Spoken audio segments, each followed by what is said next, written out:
What if the water you've been faithfully drinking every single day isn't actually reaching the parts of your body that need it most? Stay with me here, because this is going to sound strange at first. You wake up, you do the right thing. You pour a glass of water, maybe with breakfast, maybe before your morning walk. You've heard it 1,000 times: drink more water, stay hydrated, it's good for your heart. And it is. But here's what almost nobody explains to you after the age of 60. The way your body handles that water, the way it moves through your bloodstream, the way it actually reaches your fingertips, your legs, your brain, that process changes as you get older. And if nobody ever told you that, you are not alone. Almost nobody gets told this. And here's why that matters more than it might seem. Circulation isn't just about cold hands or tired legs. It's connected to almost everything you care about at this stage of life. Your energy to play with your grandkids on a Saturday afternoon. Your ability to finish a walk around the block without needing to sit down halfway. Even your peace of mind, because so many of us quietly worry about our hearts as we get older, even when we don't say it out loud. So when something as basic as drinking water turns out to be more complicated than we were ever told, that's not a small detail. That's something worth understanding fully. So today, we're going to talk about something that doesn't get nearly enough attention. Why plain water alone sometimes isn't enough to support healthy circulation after 60. Why so many people who drink plenty of water still feel cold hands, tired legs, brain fog in the afternoon, or that strange heaviness that seems to show up out of nowhere. And by the end of this video, I'm going to walk you through one simple, evidence-based habit that many doctors quietly recommend, but rarely explain clearly, a way to help your body actually use the water you drink, to support healthier blood flow, and to give your circulation the kind of support it's been missing. But we're not there yet. Because to understand the trick, you first have to understand what's really happening inside your blood vessels as you age. And trust me, once you see it, you'll never look at your morning glass of water the same way again. Before we go further, I want you to picture something most of us take for granted. A garden hose, brand new, flexible, easy to bend around a corner. Now picture that same hose left out in the sun for 20 summers. It's stiffer now. It doesn't flex the way it used to. Water still moves through it, but not as smoothly, not as efficiently. Something similar happens to the blood vessels in your body over time. They lose some of their natural flexibility. This is a well-documented part of aging, described by researchers as arterial stiffening, and it's one of the quiet reasons circulation can feel different in your 60s and 70s than it did decades earlier. It's not something you did wrong, it's simply biology. But here's the part that surprises people. Hydration plays a bigger role in that flexibility than most of us ever learn. Let me introduce you to someone. Her name is Diane. She's 71 years old and she lives just outside Phoenix, Arizona, in a small house with a garden she's tended for almost 30 years. Diane has always been proud of her habits. She drinks her water. She takes her walks. But over the past 2 years, she noticed something that confused her. By mid-afternoon, her hands would feel cool, almost tingly, even on warm days. Her energy would drop like someone had flipped a switch. She mentioned it to her doctor, expecting to hear that she simply needed to drink more water. Instead, her doctor asked her a different question. Not how much water are you drinking, but what else are you drinking it with? Diane didn't understand the question at first. Neither did I, the first time I heard it explained. But it's exactly the kind of question we're going to answer today. Here's something that doesn't get talked about enough. As we age, our sense of thirst becomes less reliable. This is well established in research on aging and hydration, including guidance from the National Institutes of Health. Younger bodies send a clear thirst signal when fluid levels drop. Older bodies send that signal later, and sometimes more faintly, which means many seniors are mildly underhydrated without ever feeling thirsty enough to notice. Think about a smoke detector with an aging battery. The fire, or in this case, the dehydration, is still there. But the alarm that's supposed to warn you doesn't go off the way it used to, or it goes off much later than it should. That's essentially what happens to your thirst response over the decades. It's not broken, it's just quieter, which means a lot of people over 60 are relying on a warning system that isn't giving them the full picture anymore, and they have no way of knowing it. And this is important, simply forcing down more plain water isn't always the full answer either, because water alone doesn't just automatically strengthen circulation. It has to move through vessels that are healthy enough to carry it efficiently, and it has to carry the right balance of minerals to actually stay in your bloodstream long enough to do its job. Think of it this way. Imagine pouring a bucket of water onto a dry, cracked riverbed. Some of it soaks in immediately and disappears. Some of it runs off before it ever reaches the fields downstream. That's a little like what can happen when the body's fluid and mineral balance isn't quite right. The water goes in, but it doesn't always stay where it's needed, doing what it's needed to do. This is where electrolytes come into the picture, minerals like potassium, magnesium, and sodium, which the American Heart Association identifies as essential for maintaining healthy fluid balance and normal blood vessel function. Without enough of these minerals working together with water, hydration becomes less efficient. Not useless, just less efficient. And over months and years, that inefficiency can quietly add up. Here's a simple way to picture what these minerals actually do. Imagine your bloodstream as a busy highway system, and sodium and potassium as the traffic signals that keep everything moving in the right direction at the right pace. Sodium helps pull water into your bloodstream and keep it there. Potassium works alongside it, helping regulate the balance so things don't tip too far in one direction. When that balance is off, even slightly, water doesn't distribute through your body as efficiently as it should. Some of it gets processed and released by your kidneys faster than your tissues can actually use it. This is part of why some people can drink glass after glass of water and still feel like they're running on empty by 3 in the afternoon. It was never about the quantity. It was about whether the water had what it needed to actually stay useful once it got there. But that's still not the whole story. There's another piece, one that connects directly to blood flow itself, and it has to do with something inside your blood vessels called nitric oxide. I promise this is simpler than it sounds. Nitric oxide is a molecule your body naturally produces, and one of its main jobs is to help blood vessels relax and widen slightly, allowing blood to move more freely. Researchers at institutions including Harvard Medical School have studied how nitric oxide production tends to decline somewhat with age, which may contribute to those stiffer, less flexible blood vessels we talked about earlier. Picture a highway that gradually loses a lane.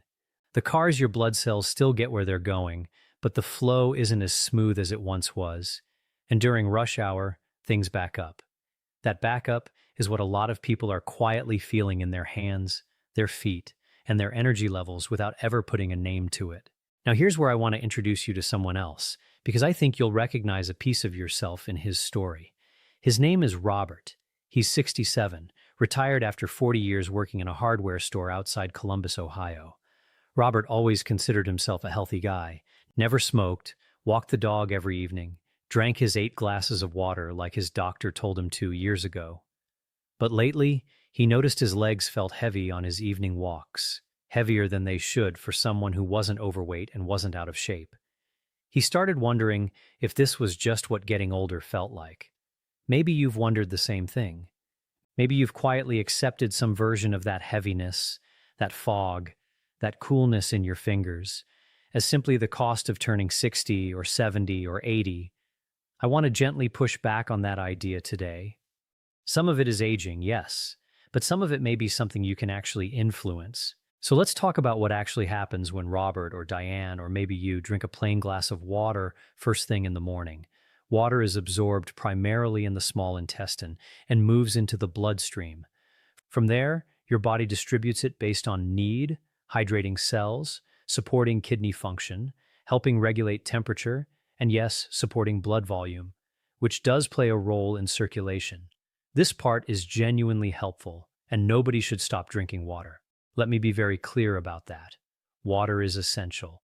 But clinical research increasingly points to something else being just as important for circulatory support after 60, what accompanies that water, and what supports the blood vessels themselves. This is usually the part of the video where people expect me to tell them to drink more water, faster, colder, with lemon, whatever the trend of the month happens to be.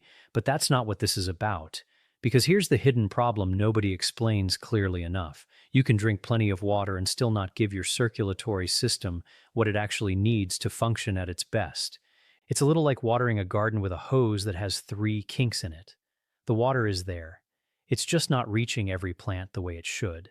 And for a lot of people over 60, those three kinks are dehydrated blood vessel walls, an imbalance of key minerals, and reduced nitric oxide production. Three separate issues, but they're deeply connected, and remarkably, there is one category of everyday habit that touches all three at once. We're getting closer to it, but not quite yet, because I want you to really understand why this matters, not just what to do. I want to ask you something, and I'd genuinely love to hear your answer in the comments below. How old are you, and what's the biggest circulation or energy problem you're dealing with right now? Cold hands, afternoon fatigue, legs that feel heavy by dinner time? Write it down in the comments. I read them, and honestly, seeing how many of you experience the exact same thing is part of what makes this channel feel like a real conversation instead of a lecture. And if this is the kind of straightforward, honest health information you want more of, go ahead and subscribe now. Because we cover topics like this, the ones your doctor doesn't always have time to fully explain, in a 15-minute appointment every single week. Let's get back to it. Because there's a story I think you need to hear, and it belongs to a man named Frank. Frank is 74, lives outside Charlotte, North Carolina, and spent most of his life working outdoors as a landscaper before retiring. Frank assumed, like a lot of us do, that decades of physical work meant his circulation was probably in great shape. But he started noticing something odd during his Sunday mornings in the garden, a project he still loved dearly. His fingertips would go a little pale and cold, even when it wasn't particularly cold outside. His frustration wasn't just physical, it was emotional. Gardening had always made him feel capable, useful, connected to his late wife, who had planted that same garden with him decades earlier. When his hands didn't cooperate the way they used to, it felt like losing a piece of something bigger than just comfort. Frank's doctor explained something that stuck with him, and honestly, it's something I think every person over 60 deserves to hear. Circulation problems in older adults are rarely caused by just one single thing. It's usually a combination of smaller factors, stacking up quietly over years, reduced vessel flexibility, mild dehydration that goes unnoticed, an imbalance in dietary minerals, and reduced nitric oxide availability. None of these factors alone is dramatic, but together they add up to exactly the kind of fatigue, coldness, and heaviness that Frank, Robert, and Diane were all experiencing in their own ways. So here's where things start to come together, and I promise we're getting very close to the answer now. Researchers, including teams whose work has been highlighted by the American Heart Association and published in journals like Nature and JAMA, have studied specific foods that appear to naturally support nitric oxide production in the body. The most well-studied category involves nitrate-rich vegetables, things like beets, leafy greens such as spinach and arugula, and certain root vegetables. When you eat these foods, your body can convert their natural nitrates into nitric oxide, the same molecule we talked about earlier that helps blood vessels relax and blood move more freely. This isn't a fringe theory. It's been studied in relation to blood pressure and vascular function for years, including research referenced by Johns Hopkins Medicine and the Cleveland Clinic. Now here's the connection that almost nobody puts together for people, and it's the heart of what we're talking about today. When you pair adequate hydration, real, consistent, mineral-supported hydration, with nitrate-rich foods and a healthy balance of electrolytes, you're essentially giving your circulatory system what it needs on two fronts at once. The water supports blood volume and cellular function. The nitrates support the natural relaxation and flexibility of the blood vessels themselves. And the electrolytes help make sure that water actually stays available in your bloodstream long enough to do its job, instead of passing through too quickly. It's not one trick in the sense of a single pill or a single sip. It's a pattern, a rhythm, a way of drinking and eating that works with your aging body instead of against it. Let's go back to Diane in her garden outside Phoenix. After her doctor explained this to her, she didn't overhaul her entire life. She made small, realistic changes. She started having a small glass of water with a pinch of a mineral-rich electrolyte source in the morning, rather than plain water alone. She began adding beets and leafy greens into her meals a few more times a week, not as a strict rule, just as a habit, the way you'd start adding an extra vegetable to dinner. Within a few weeks, she told her doctor something simple but meaningful. Her afternoons didn't feel like such a steep drop-off anymore. Her hands weren't perfectly warm every single day, but the tingling coolness happened less often. This wasn't a miracle. Diane will tell you that herself. It was a gradual, modest improvement, the kind that builds quietly over weeks, not overnight. And that's exactly the kind of honest expectation I want to set for you today, because anyone who promises instant, dramatic results is not being straight with you. Robert made a similar shift. He didn't stop drinking his 8 glasses of water. He simply became more intentional about pairing hydration with mineral-rich foods across his day. And he added a serving of leafy greens to his lunch most days of the week, something his wife actually enjoyed cooking with him. He noticed his evening walks felt a little less like wading through mud, not transformed, just noticeably easier, month over month. Frank, out in his garden in North Carolina, started drinking a glass of water with lunch that included a small amount of natural mineral content and began incorporating beets into his weekly meals, something his late wife had actually grown in that very garden years before, which gave the whole habit an unexpected emotional meaning for him. I want to introduce one more person because her story ties this together in a different way. Margaret is 69, lives in a small town in Michigan, and had been told for years by well-meaning friends and family to just drink more water for her circulation. She tried. She really did. Sometimes she'd force down glass after glass, feeling almost nauseated by how much she was drinking, and still feeling the same fatigue by early evening.